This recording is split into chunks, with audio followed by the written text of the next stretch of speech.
Pada persamaan ini, ada beberapa hal yang menjadi perhatian kita ya. Terutama adalah masalah besar kecilnya nilai dari FP. Nah, bagaimana sih maksudnya?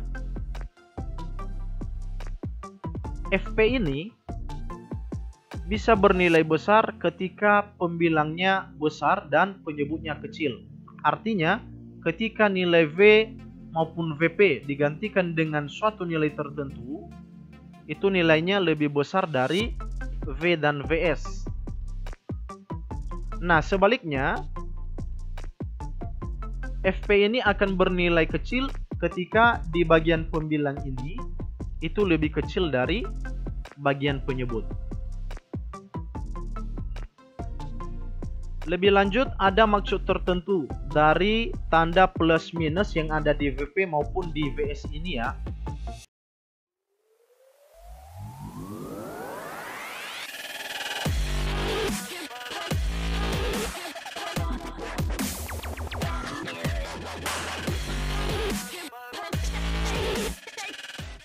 Assalamualaikum warahmatullahi wabarakatuh. Kembali lagi bersama saya di channel Asran N, tentunya di channel edukasi yang menghadirkan video-video tutorial dan video seputar pelajaran.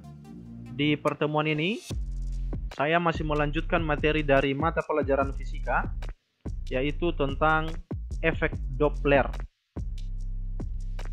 Materi ini masih merupakan materi lanjutan dari materi-materi yang sudah saya paparkan di pertemuan sebelumnya ya.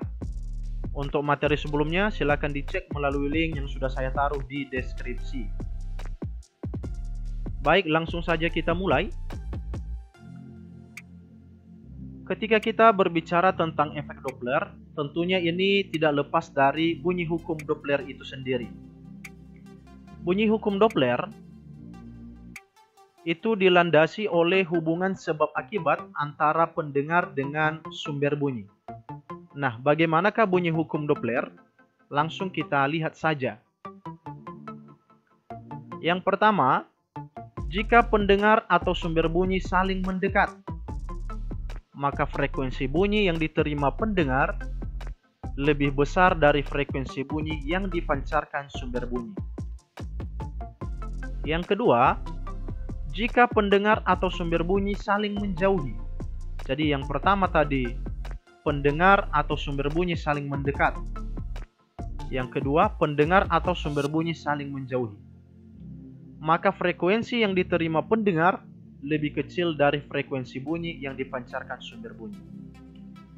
Nah, konsep ini diselidiki oleh Christian Johann Doppler pada tahun 1803 sampai 1855, yang kemudian disebut dengan efek Doppler.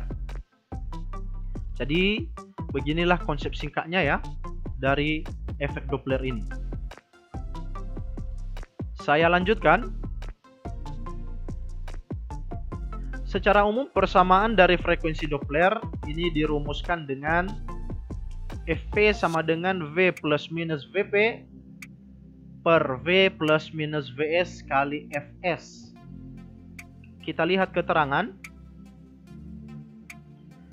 Fp sama dengan frekuensi pendengar, satuannya adalah Hertz. V sama dengan cepat rambat gelombang bunyi, satuan meter per sekon. Vp sama dengan kecepatan pendengar, satuan meter per sekon.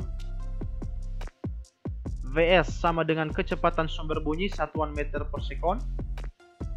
Dan Fs sama dengan frekuensi sumber bunyi, satuan Hertz.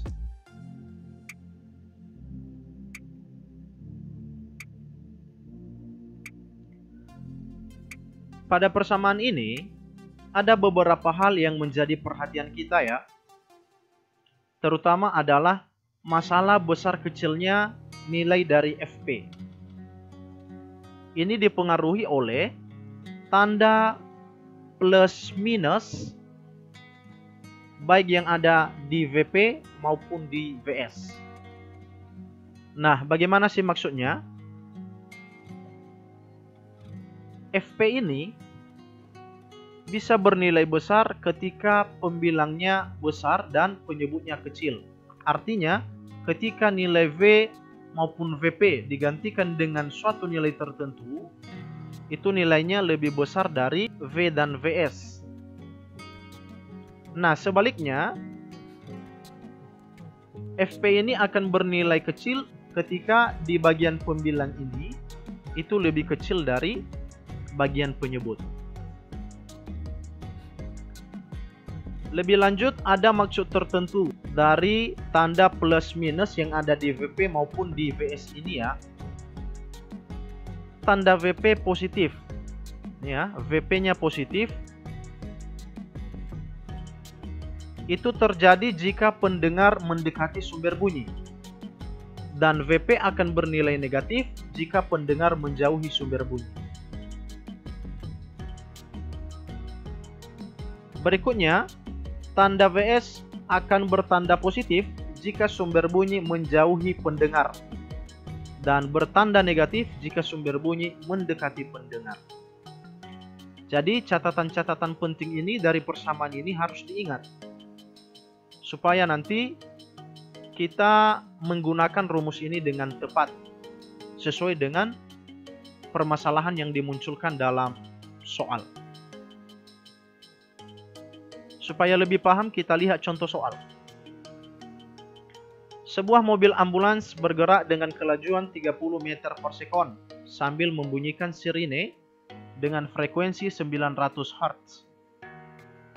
Jika cepat rambat bunyi di udara saat itu 340 meter per sekon, tentukanlah frekuensi yang didengar oleh orang yang berdiri di pinggir jalan saat mobil ambulans mendekatinya. Penyelesaian. Yang pertama diketahui adalah Vs sama dengan 30 meter per sekon.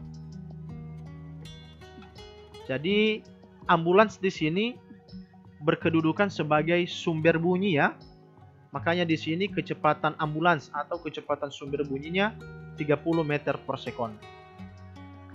Kemudian Fs yaitu bunyi sirine dari ambulans, frekuensinya 900 Hz. V sama dengan 340 meter per sekon, yaitu cepat rambat bunyi di udara. VP, yaitu kecepatan pendengar sama dengan 0 meter per sekon. Kenapa 0? Karena pendengar sedang berdiri di pinggir jalan. Jadi ambulans yang akan mendekati pendengar. Ditanya, frekuensi pendengar saat ambulans mendekatinya. Nah, untuk menjawabnya, kita kembali ke catatan-catatan tadi yang sudah kita bahas sebelumnya di rumus. Nah, ketika sumber bunyi mendekati pendengar, maka tanda yang akan kita gunakan adalah tanda negatif untuk Vs-nya. Maka ketika pendengar dekat dengan sumber bunyi, tanda yang akan kita gunakan untuk VP adalah tanda positif. Makanya rumus yang akan kita gunakan di sini adalah V plus VP. Ya, di sini kita gunakan plus VP. Kenapa?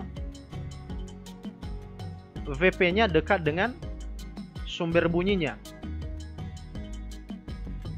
Kemudian untuk Vs-nya kita gunakan tanda negatif karena sumber bunyinya mendekati pendengar. Sehingga tinggal kita substitusikan nilai-nilainya. V-nya tadi 340 ditambah VP-nya adalah 0 per V-nya 340 dikurang 30 meter per sekon dikali 900. FP sama dengan 340 per 310 dikali 900. Kemudian kita sederhanakan. Yang nolnya kita coret saja sehingga yang tersisa adalah 34 per 31. Kalikan 34 dengan 900, hasilnya adalah 30.600 per 31. Nah, jika nanti dibagikan dengan benar, maka frekuensi pendengar adalah 987,096 dan seterusnya. Ini ada beberapa angka di belakang koma ya. Jadi kita ambil nilai bulatnya saja, satu angka di belakang koma, Fp sama dengan 987,1 Hz. Jadi frekuensi pendengar yang ada di pinggir jalan itu adalah 987,1 Hz. Jadi seperti inilah contoh sederhana penggunaan dari rumus yang kita sudah bahas tadi di depan. Mudah-mudahan apa yang sudah saya paparkan ini bisa difahami dan tentunya dapat bermanfaat. Saya akhiri. Assalamualaikum warahmatullahi wabarakatuh.